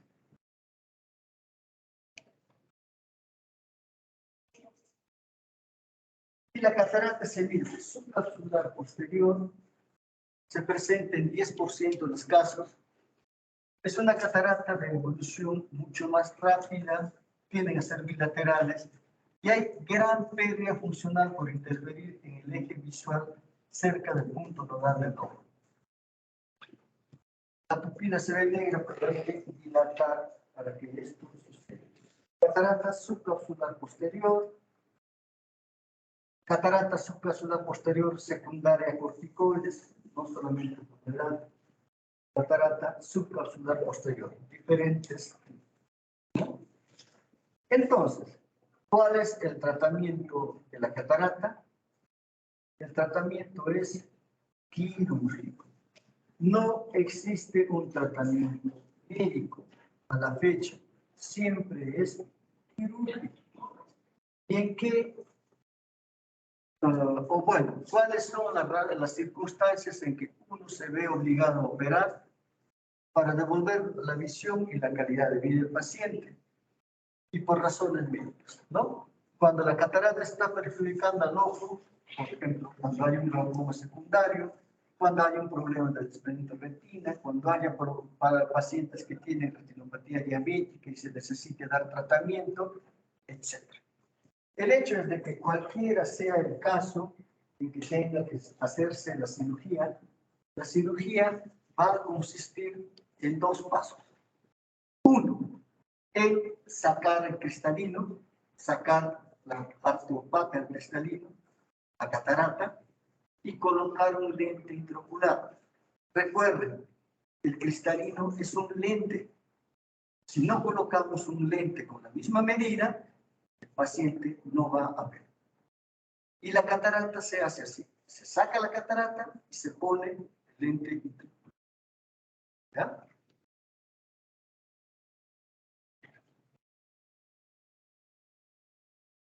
Entonces, en lo que es la cirugía de catarata, actualmente se hace lo que es la fotoemulsificación. La fotoemulsificación es un procedimiento que se hace a través de una incisión bastante pequeña, de tal forma que no nos va a producir astigmatismo, va a haber una reacción inflamatoria mínima.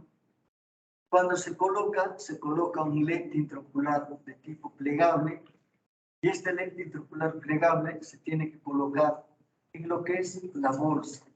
Cuando se opera de la catarata, no se saca todo el cristalino. Se saca lo que es la cápsula anterior, todo lo que es el núcleo y la corteza, pero queda una bolsa que está formada por la cápsula posterior y parte de la cápsula anterior. Y en esta bolsa se coloca al lente intraocular. Para hacer la cirugía, ¿no?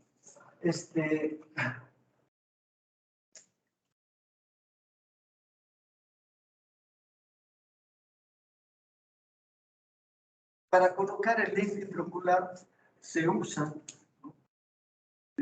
los lentes plegables, porque se tiene que poner el lente a través de una incisión de 3.5 milímetros, y esto, el lente ya dentro del ojo va a producir su expansión. ¿Qué complicaciones pueden producirse? Intraoperatoriamente, lo que es la ruptura de cápsula posterior. En el postoperatorio inmediato, lo que es una probable endoftalmitis, una reacción infecciosa en el ojo. Y en el postoperatorio inmediato, lo que es opacidad de cápsula posterior y edema macular cistoideo. ¿Ya? De las técnicas que tenemos para cirugía de catarata, La fagomulsificación es la que está imperando ahora. Antes se hacía la extracapsular, generaba mucho astigmatismo, al principio era lo mismo. Sacar la catarata, poner lente. ¿No? Ahora también es lo mismo, solamente que de una forma menos incisión, de tal forma que esto nos da la opción de trabajar con un ojo cerrado, con menos posibilidad de complicaciones. Pero las complicaciones en todas las técnicas son las mismas. Intraoperatorio, ruptura de cápsula posterior, posibilidad de palmitis a las 48 72 horas, o opacidad de cápsula posterior, edema macular en los estadios finales. Crónicos, ¿ya? Bueno, con esto terminamos.